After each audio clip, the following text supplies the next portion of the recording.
Hi guys, welcome to Tamil commentary. Siragadikka Aasai serial இப்போது பரபரப்பான சீன்களோடு போய்கிட்டு இருக்கு. முக்கியமாக ரோஹிணி வீட்டில் மாட்டிக்குவாங்களா இல்லையா, கிறிஷுக்கு அவங்க அம்மா தான் ரோஹிணி அப்படிங்கிறது தெரியுமா இல்லையா அப்படின்னு எல்லா சீனும் அடுத்தடுத்து வந்துக்கிட்டு இருக்கு. அதுவும் இல்லாமல் இந்த வாரம் ஃபுல்லாக எபிசோடு சூப்பராக இருக்க போது. இன்றைக்கி எபிசோடில் என்ன நடக்குதுன்னா, நைட்டு ரோஹிணியும் மனோஜும் வெளியே படுத்து தூங்கிக்கிட்டு இருக்காங்க. தூங்கிக்கிட்டு இருக்கும்போது திடீர்னு கிறிஷ் எந்திரிச்சு வந்து, அத்தை என்னை ஏன் அத்தை பார்க்க வரல அப்படின்னு சொல்லி ரோஹிணியை எழுப்புறான். ரோஹிணிக்கு திடீர்னு தூக்கி வாரி போட்டு எந்திரிச்சு கிறிஷ் அப்படிங்கிறாங்க. டக்குன்னு மனோஜ் முழிச்சிட்டு ரோஹிணி என்ன இது அப்படின்னு கேட்கும்போது ரோஹிணி டக்குன்னு முழிக்கிறாங்க. பார்த்தா கனவு.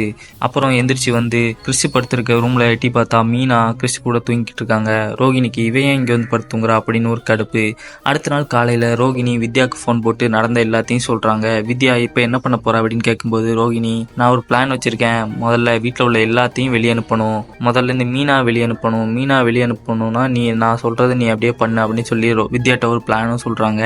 அதுக்கப்புறம் ரோஹிணி கிறிஸ் தங்கி இருக்க ரூம்குள்ளே போய் பார்த்தா மீனா கிறிஸுக்கு சாப்பாடு ஊட்டிக்கிட்டு இருக்காங்க. அதை பார்த்து இவ எதுக்கு என் பையனுக்கு சாப்பாடு விட்றா அப்படின்னு ரோஹிணிக்கு கடுப்பாகுது. அப்புறம் மீனா சாப்பாடு ஊட்டிட்டு போனதுக்கப்புறம் ரோஹிணி அவங்க அம்மாட்ட கேட்குறாங்க, மீனா இதுக்கு வந்து கிறிஸை பார்த்துக்கிறா அப்படின்னு கேட்கும்போது, உனக்கு தான் அக்கறை இல்லை, மீனாக்கு தான் அக்கறை இருக்கு அப்படின்னு சொல்லிட்டு ரோஹிணி அம்மாவும் போயிடுறாங்க.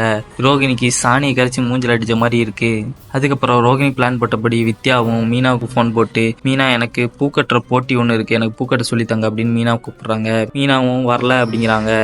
வித்யா ரொம்ப நேரம் மீனாட்ட பேசி சமாளிச்சு மீனாவும் ஒத்துக்கிறாங்க வர்றதுக்கு. மீனா வெளியே கிளம்பும்போது முத்து கேட்குறாங்க எங்கே போற அப்படின்ட்டு. அதுக்கு மீனா வந்து சொல்றாங்க, நான் இந்த மாதிரி வித்யாக்கு ஹெல்ப் பண்ண போறேன் அப்படின்னு சொல்லும்போது முத்து, வேணாம் அந்த வாயாடிக்கு நீ எதுக்கு ஹெல்ப் பண்ண போற அப்படின்னு சொல்லிட்டு முத்துக்கு வேற சந்தேகம் வருது. திடீர்னு எதுக்கு அவன் உன்னை கூப்பிடுறா அப்படின்ட்டு. மீனா பரவாயில்ல நான் போயிட்டு வந்துடுறேன் அப்படின்னு சொல்லும்போது முத்து, சரி போ, ஆனா எங்க போறேன்னு அட்ரஸ் எனக்கு அனுப்பிடு, நான் திடீர்னு கூப்பிட்டேன்னா திரும்பி வந்துரு அப்படின்னு சொல்ற மாதிரி சொல்லிடுறாரு. மீனாவும் சரின்னு சொல்லிட்டு வெளியே கிளம்பிடுறாங்க. அதுக்கப்புறம் ஸ்ருதியும் ரவியும் வெளியே கிளம்பிடுறாங்க.